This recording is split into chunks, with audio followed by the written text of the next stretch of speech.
அனைவருக்கும் வணக்கம்.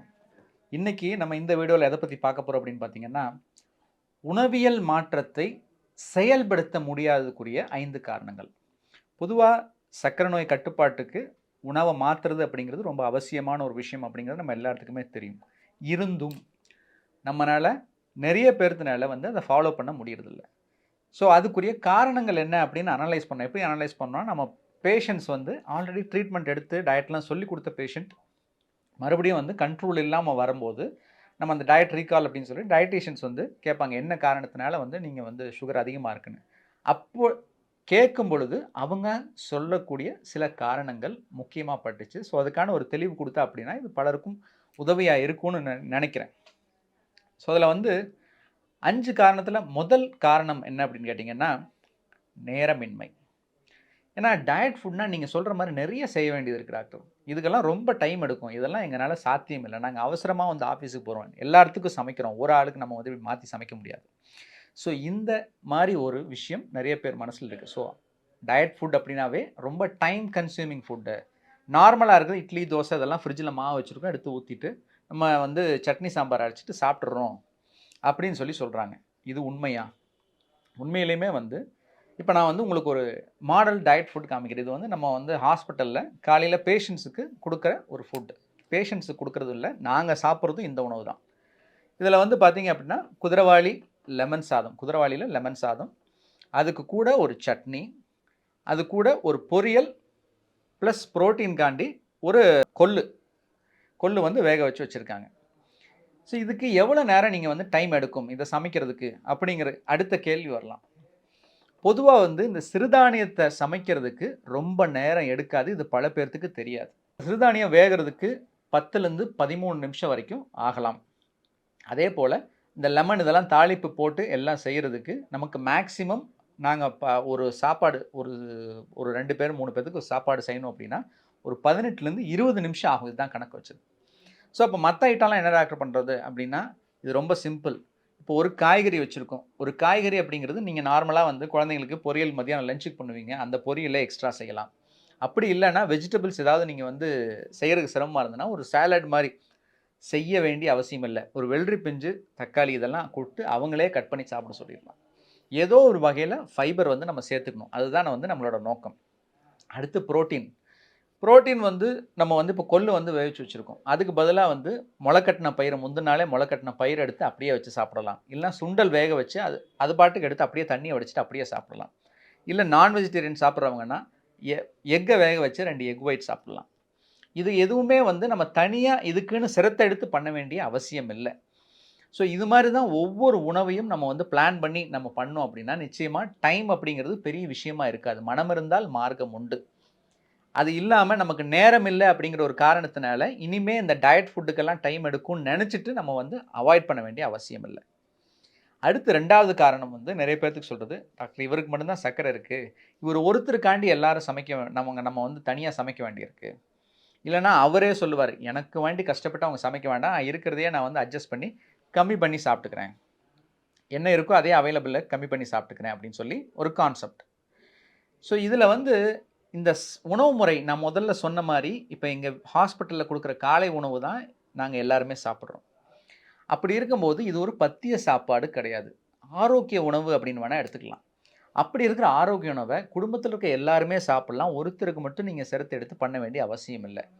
அது இல்லாம இன்னொரு மோட்டிவேஷன் ஃபேக்டர் சொல்றேன். சப்போஸ் குழந்தைங்கலாம் சாப்பிடறதுக்கு சிரமப்படுறாங்க அப்படிங்கிற பட்சத்தில, அட்லீஸ்ட் ஒருத்தராவது அவருக்கு குடும்பத்தில அந்த உணவ சேர்த்து சாப்பிடணும். கணவன், மனைவி இருந்தாங்கன்னா, கணவனுக்கு இருந்ததுன்னா மனைவியும், மனைவிக்கு இருந்தா கணவனும் அட்ஜஸ்ட் பண்ணி அந்த உணவ சாப்பிட்டு பழகணும். அப்ப என்ன ஆகும்னா, உங்களுக்கும் ஹெல்த் நல்லா அ வியாதி இல்லாம இருக்க முடியும். 2வது விஷயம் சாப்பிடுறவங்களுக்கு ஒரு மோட்டிவேஷன் கிடைக்கும். நமக்காண்டி அவங்களும் சாப்பிடுறாங்க. அப்ப நம்ம சாப்பிடுறதுல என்ன தவறு? அப்படிங்கிற ஒரு மோட்டிவேஷன் சைக்காலஜிக்கலா கிடைக்கும். ஸோ அதனால இது ஏதோ ஒரு பத்திய உணவா நினைச்சுட்டு, அவர் மட்டும் தான் சாப்பிடணும், இல்ல அவங்க மட்டும் தான் சாப்பிடணும்னு நினைக்க வேண்டாம்.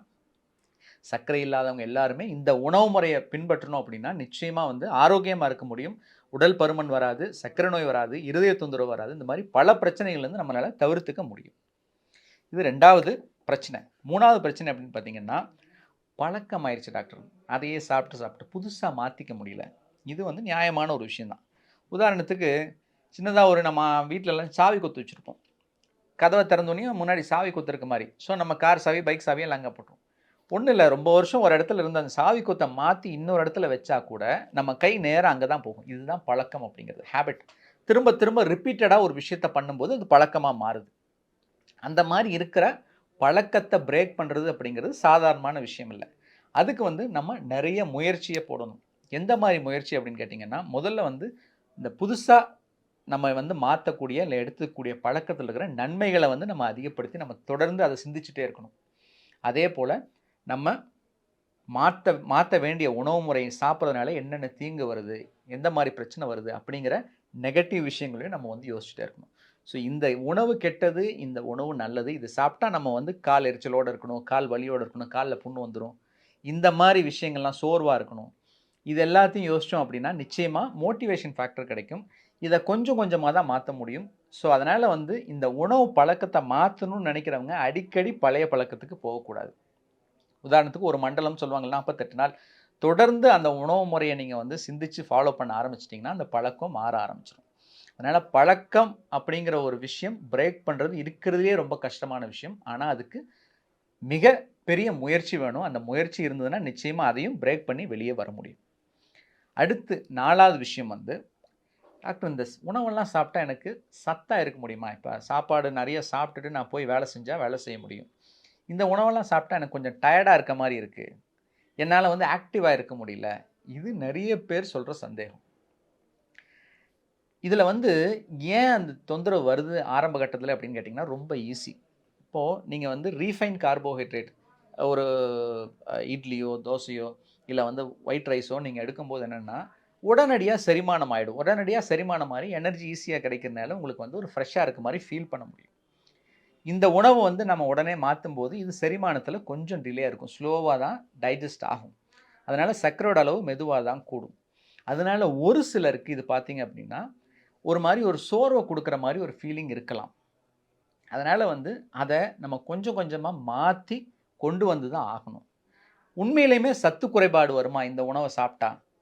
நீங்கள் நல்லா இப்போ நான் காட்டுற ஸ்லைடு பாருங்கள். இதில் வந்து அரிசியில் எவ்வளோ வந்து சத்துக்கள் இருக்குது, மற்ற சிறுதானியத்தில் எவ்வளோ சத்துக்கள் இருக்குதுன்னு பாருங்கள். எல்லா மாவுச்சத்தை தவிர எல்லா சத்துமே சிறுதானியத்தில் அதிகமாக தான் இருக்குது. அதுலேயும் நுண்ணூட்ட சத்துக்கள், அதே போல் வந்து தாது சத்துக்கள், மினரல்ஸ் மாதிரி தாது சத்துக்களும் வந்து நம்மளோட அரிசியை விட, பாலிஷ் பண்ண அரிசியை விட மற்ற தானியங்கள் அதிகம். ஸோ நியூட்ரிட்டிவ் வேல்யூ கம்பேர் பண்ணி பார்த்தீங்கன்னா கூட நீங்கள் சாப்பிட்ற உணவு காய்கறி இந்த மாதிரி வந்து பருப்பு, சுண்டல் வகைகள், முட்டை வச்சுட்டு சாப்பிட்றதுக்கும் வெறும் இட்லி தோசை சாப்பிட்றதுக்கும் வெறும் அரிசி சாதம் சாப்பிட்றதுக்கும் நிறைய வித்தியாசம் இருக்குது. ஸோ நிச்சயமாக சத்து குறைபாடு வராது. ஆரம்ப கட்டத்தில் சில பேர்த்துக்கு அந்த மாதிரி ஒரு உணர்ச்சி வரலாம். ஆனால் கொஞ்சம் கொஞ்சமாக அதை வந்து சாப்பிட்டு பழகும்போது அது சரியாயிடும். ஸோ அதனால் நிச்சயமாக வந்து டயட் உணவு சாப்பிட்றதுங்கிறது சத்தான உணவு தான், சத்து இல்லாத உணவு கிடையாது. அடுத்து கடைசியாக இருக்கிற ஒரு மிக முக்கியமான சந்தேகம்னா, டாக்டர் இதெல்லாம் சாப்பிட்டா குறையாதுன்னு சொல்கிறாங்க, நீங்கள் சொன்னீங்கன்னு சொல்லி நான் வந்து இந்த மாதிரி உணவை சாப்பிட்டேங்க, ஆனால் வந்து சர்க்கரை பார்த்திங்கன்னா அதிகமாகுது, குறைய மாட்டேங்குது அப்படின்னு. அதுக்கப்புறம் அவரை கேட்டு விசாரித்து பார்த்தோம் அப்படின்னா, சிறுதானியம் நல்லதுன்னு சொன்னோன்னையும் சிறுதானியத்தில் கஞ்சி வச்சு சாப்பிட்றது, சிறுதானியம் கூழ் செஞ்சு சாப்பிட்றது, இல்லைனா சிறுதானியத்தை அரைச்சி மாவாக பண்ணி தோசை ஊற்றி சாப்பிட்றது, இந்த மாதிரி பண்ணி அவங்க சாப்பிட்ருக்காங்க. ஸோ அதனால் வந்து ராங் இன்ஃபர்மேஷன், மிஸ்இன்ஃபர்மேஷன் சொல்லலாம். ராங் இன்ஃபர்மேஷன்னா மிஸ் இன்டர்பிரிட்டேஷன் சொல்லலாம், அதாவது தவறான புரிதல். இப்போ சிறுதானியம் நல்லது அப்படின்னு சொன்னால் அந்த சிறுதானியத்தில் சத்துக்களோட அளவு எவ்வளோன்னு பார்த்தோம் அப்படின்னா எப்பவுமே ஒரே மாதிரி தான் இருக்கும். நியூட்ரிட்டிவ் வேல்யூ அப்படிங்கிறது நீங்கள் அரைச்சி சாப்பிட்டாலும் இல்லை வந்து கூழாக கஞ்சியாக வச்சு சாப்பிட்டாலும் அதோட சத்தோட அளவு மாறப்போகிறது கிடையாது. ஆனால் கிளைசீமிக் பெனிஃபிட் அப்படின்னு சொல்லக்கூடிய சர்க்கரைக்கு நல்லது பண்ணக்கூடிய விஷயம் எப்போ நடக்கும் அப்படின்னு கேட்டிங்கன்னா, சிறுதானியத்தை அதோட வடிவத்தில் முழுசாக சாப்பிட்டா தான்.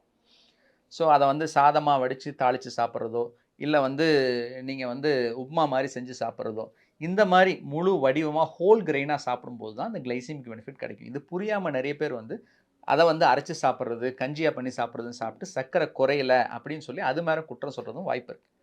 ஸோ அதனால் மிஸ்இன்ஃபர்மேஷன் அப்படிங்கிறது இந்த கடைசி 5வது காரணம். நான் நிச்சயமாக வந்து சொல்ல முடியும், நீங்கள் வந்து ஃபாலோ பண்ணும்போது, உணவில் மாற்றத்தை ஃபாலோ பண்ணும்போது இந்த மாதிரி ஏதோ ஒரு சந்தேகங்கள் உங்களுக்கும் இல்லை உங்களை சார்ந்த யாருக்காவது வந்து இருந்திருக்கலாம். ஸோ அப்படி இருந்ததுன்னா நிச்சயமாக இந்த வீடியோ வந்து உங்களுக்கு பயனுள்ள தகவலை தந்திருக்கும்னு நினைக்கிறேன்.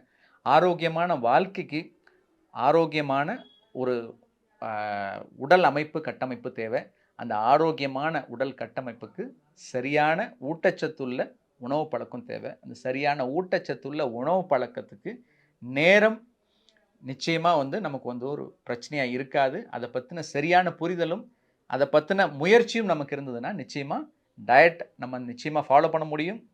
ஒரு ஆரோக்கியமான வாழ்க்கையை வாழ முடியும். நன்றி, வணக்கம்.